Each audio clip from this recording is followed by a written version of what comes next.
Hi guys, it's Annabella here, and today I'm showing you how to cook an awesome steak and how to make a beautiful gravy for your classic steak dinner. So first off, just add in some butter to a really nice hot pan and just swirling the pan around, and then we're going to add our lovely steak.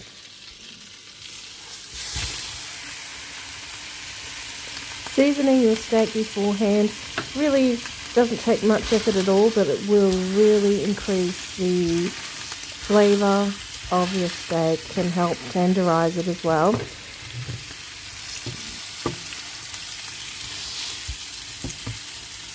This is a really large steak, so we're going to put it in the oven, and ideally I would have some twine to tie the steak up in, but alas I did not. But it's all going to be fine regardless. So this thing here, just moving the steak around, it's like a gut feeling. It may not make it one difference, but definitely pressing down your steak helps to get good sear on your steak, and that's what you want.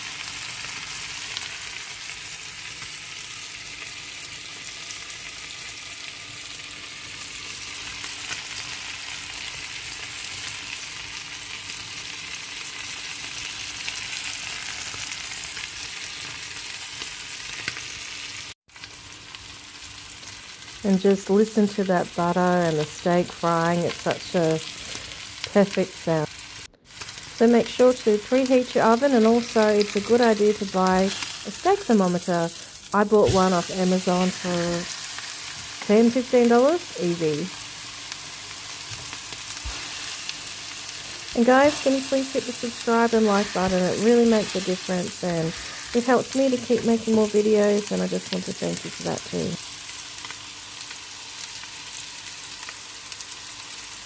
I set a timer on my microwave for 4 to 5 minutes, so that way I don't cook the steak for too long. There's no shame in using a timer when you're cooking if you want to get a really good steak. I do it all the time.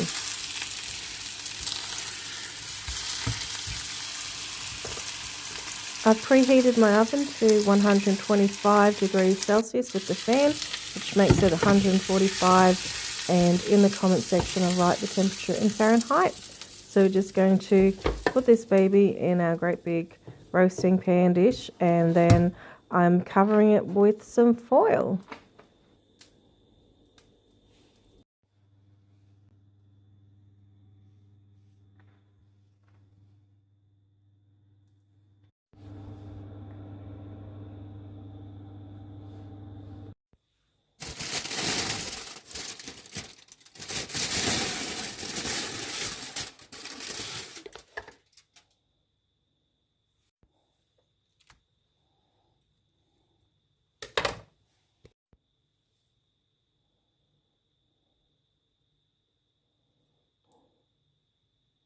Yay!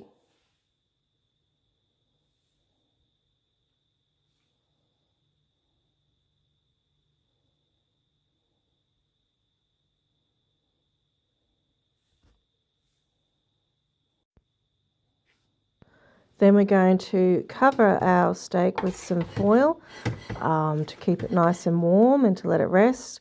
And then we're going to make some delicious steak gravy.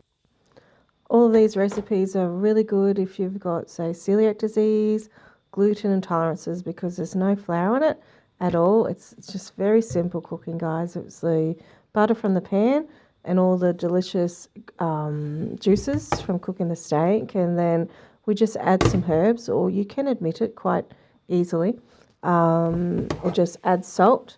And it's a good idea when you're cooking anything just to taste it and adjust your flavouring. You know, you can add more salt or more spices and herbs that way, and yeah, so that's always a good thing to do that. It's just a simple thing to do, but worth it.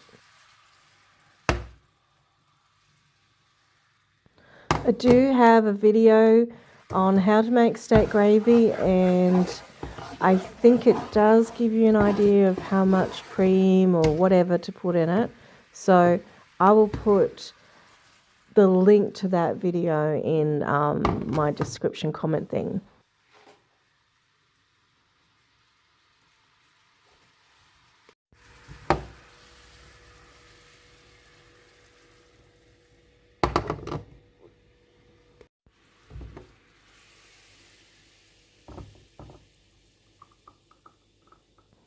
And just look at that delicious gravy and the gravy boat, because Annabella's a little bit fancy sometimes.